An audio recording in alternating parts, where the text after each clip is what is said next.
we are making wheat bread. So I will be teaching you guys how to make easy wheat bread in, I don't know what, 1 hour and 30 minutes. And of course we're using our handy mixer here, and we're gonna need some few ingredients. First, wheat flour. If you're from Iligan, pwede kayong bumili ng wheat flour sa Monster Kitchen. Marami sa wheat flour doon. And all-purpose flour or bread flour. Alam ko, AP flour ang label ko. I know that my label is AP flour, but laman nito ay bread flour. I know because ako yung naglagay. First, let's refill our whole wheat flour kasi wala na akong whole wheat flour na gagamitin.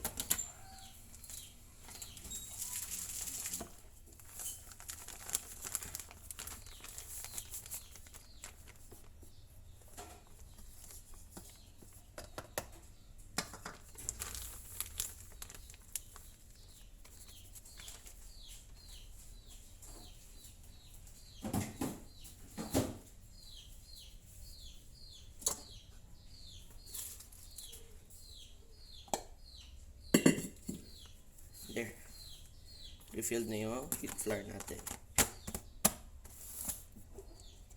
Next. Of course, if you're gonna make bread, you need your yeast.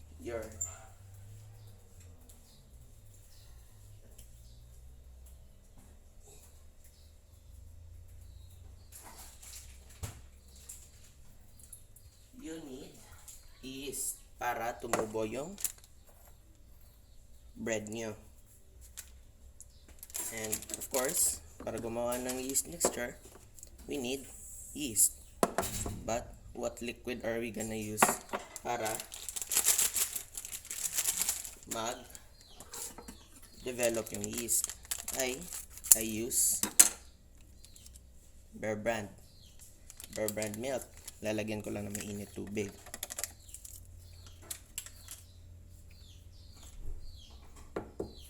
Kuha mo na ako ng init. There. 1 cup of water. I added to 1 sachet of Bear Brand na milk.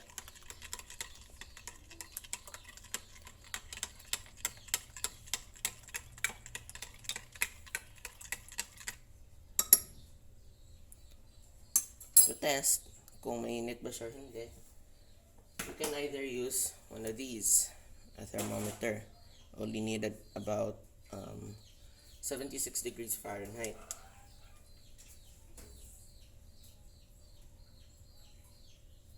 Or somewhere around that. Pwedeng mas taas. 110 maybe. Or pretty much there, 128 as you can see, 129. Okay na yan.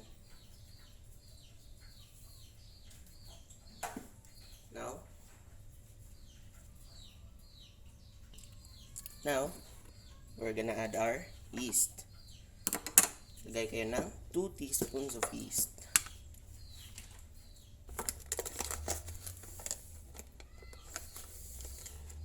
Goes into our warm milk mixture. Tapos, mix nyo lang.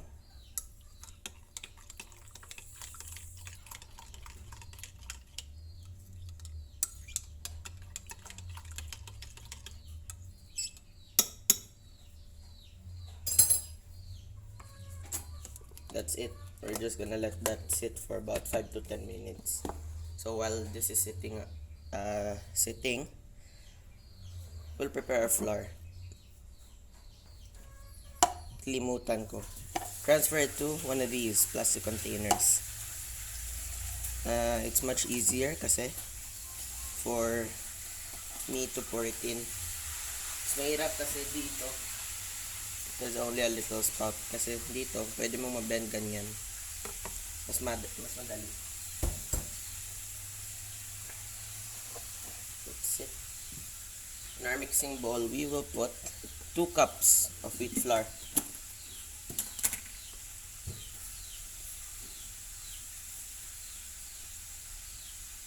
One,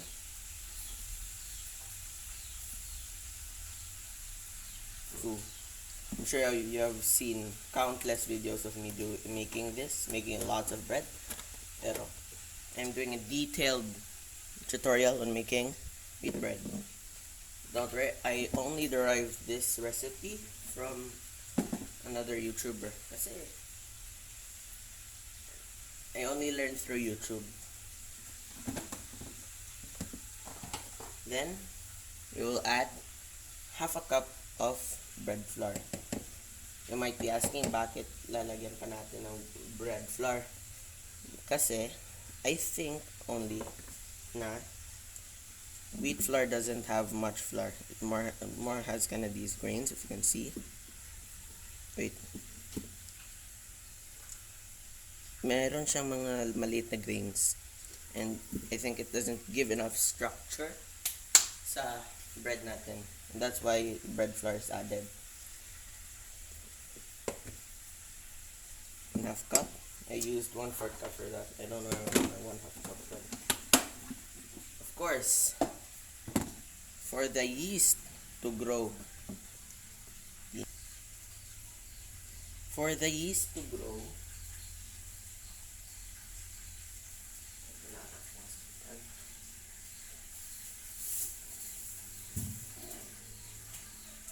we will put 3 tablespoons of sugar. The recipe I derived this from only needed 2 tablespoons, but I added 3 kasi parang walang lasa yung bread. 1, 2, 3. That's it. Yan lang yung sugar. Napakaliit.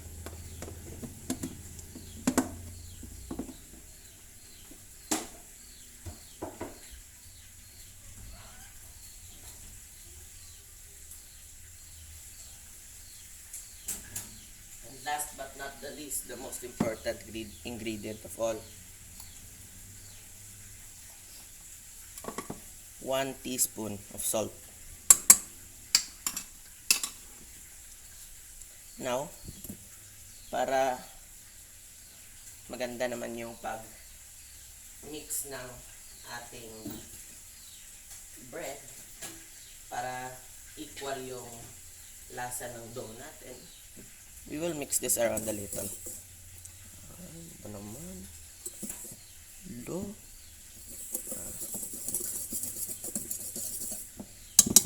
Mix that up. Whisk it up so that yung sugar incorporate sa lahat ng flour at yung asin at yung iba pa.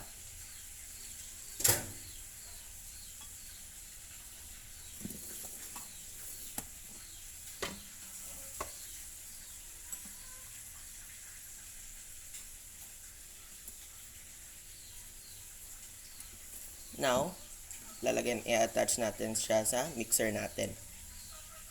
If you don't have a mixer, that's alright. That's very okay. You can make it with your hands or with whisk. So, attach natin. Boom. Now, kung meron naman kayong mixer, follow along. Use the hook attachment that came with your mixer. If you're using hand mixer, that's very okay.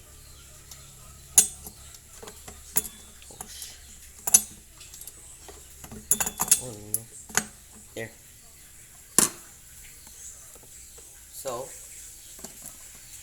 ngayon, you might not see much development sa yeast ko, but that's very okay. Wala naman kasing sugar medyo itong milk. It's just powdered milk. There's not much sugar. So, once ma-introduce na yung yeast sa sugar na nandito sa flour natin, it will grow much faster. In a way, our sugar acts as a catalyst for the yeast para tumubo yung bread natin. So,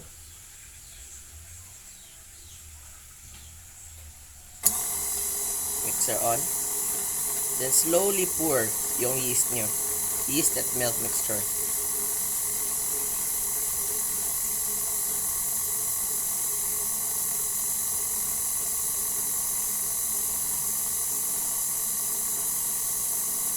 Also, nakalimutan ko. Don't use the milk too hot. Mamamatay yung yeast nyo if mainit masyado yung milk nyo.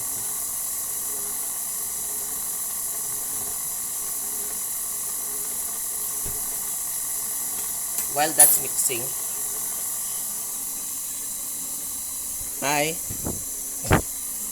while that's mixing, 1 egg lalagay natin dito.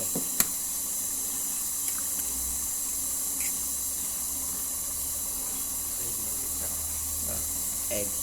Patihin nyo lang.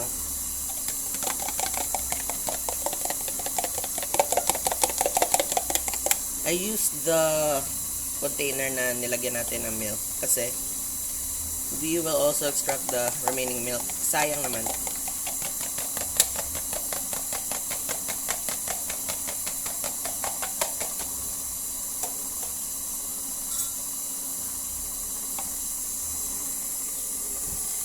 As you can see, may pool sa gitna ng flour natin. So, we'll just increase the speed para ma-incorporate lahat.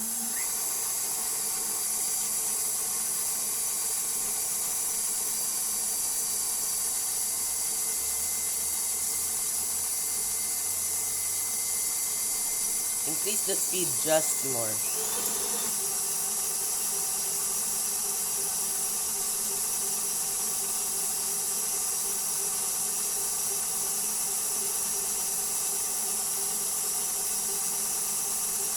Let that mix until na mag-form ng dough.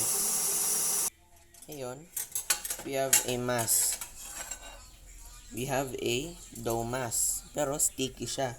That's when we will add the egg.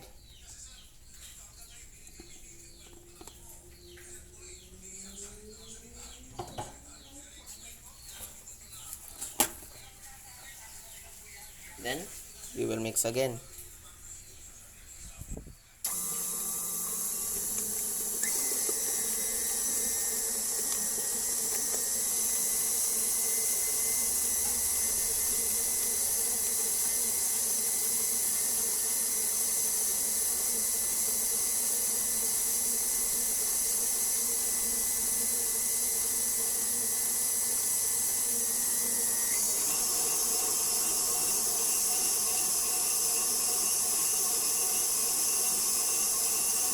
See, medyo sticky, but we will still add flour in the later process. We're just developing the gluten. Now, we will add oil.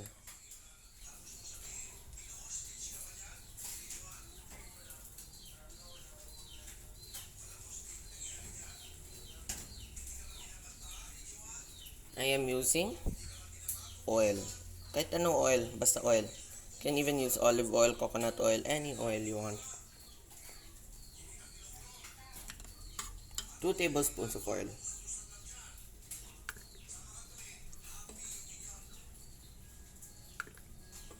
2 tablespoons of oil. Now, incorporate mo yung oil sa dough mo.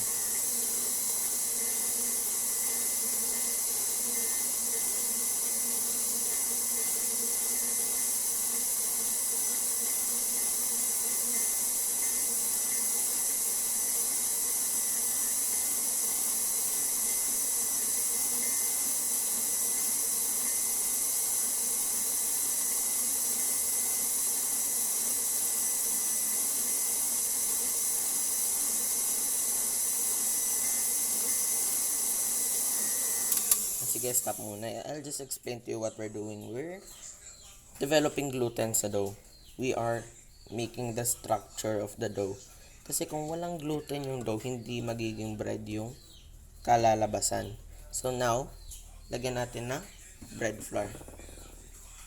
Add as much bread flour hanggang hindi sticky yung dough nyo.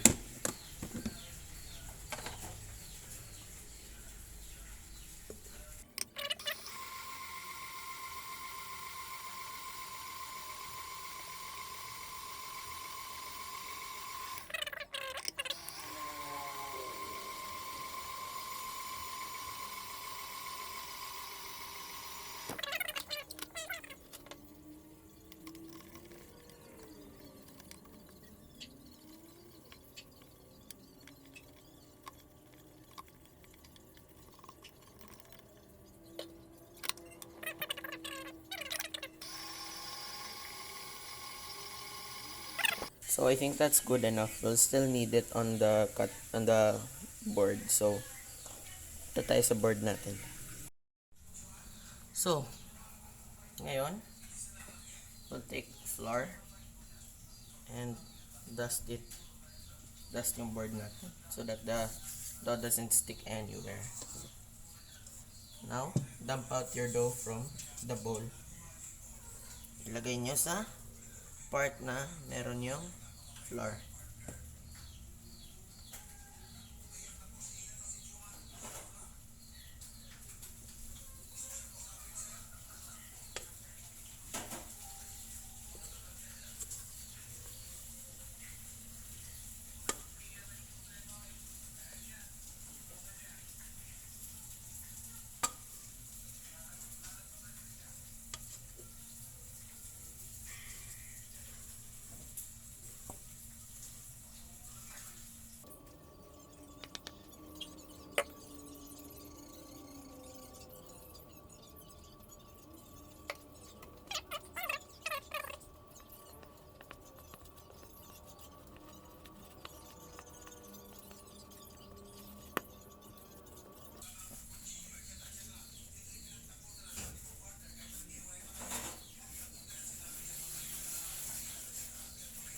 Now, we have done kneading. Now, we will let this rest for 15 minutes para yung gluten ng ating dough ay mag-relax. So that, mamaya when we put it into our bread mold, bread pan, oh my god, loaf pan, this can rise properly. I'll show you that later. After resting, we'll put our dough sa loaf pan. Shape it na para so that it will fit sa ating loaf pan. I coated the loaf pan with margarine. Now, in. Let that proof for 45 minutes to 1 hour. I prefer 1 hour kasi it will fit until here sa top. After proofing our dough for more than 1 hour, we will cook it sa preheated oven, 200 degrees preheated oven. So, we will cook that for about 35 minutes. So, let's wait 35 minutes.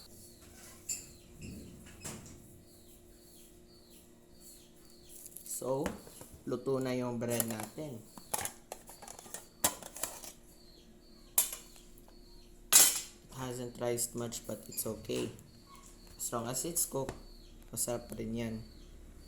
So, kunin nyo agad sa mold para hindi pangit tingnan.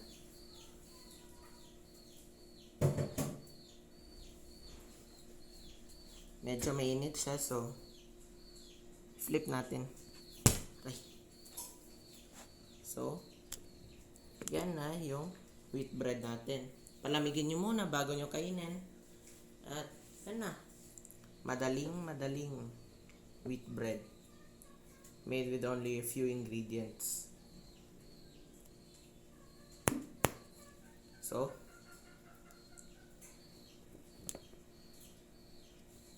see you later pag kakainin namin to.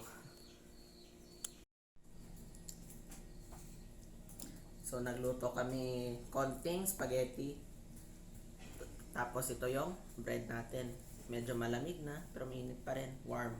It's kind of warm.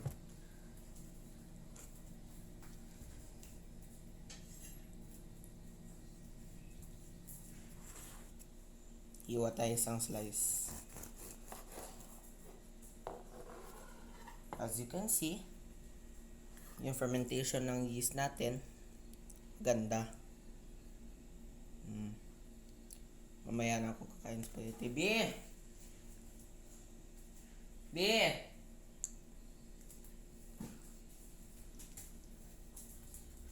Tikman mo. Go. Ito.